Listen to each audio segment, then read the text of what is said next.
দেখি আজ কি হয়, বড় মাছ ধরা যায় কিনা।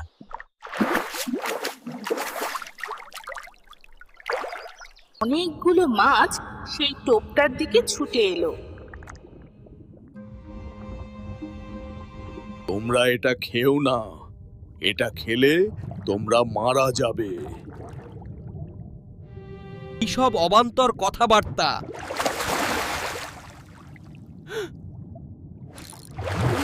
বাহ, বড় কিছু ধরা পড়েছে মনে হয়।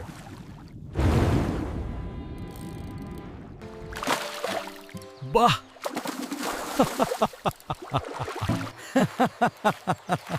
বাহ, কত বড় মাছ পেয়েছি আজকে।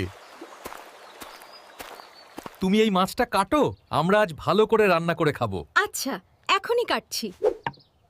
যদি আমার গুরুজনদের কথা শুনতাম, তাহলে আজ আমাকে এই বিপদে পড়তে হতো না।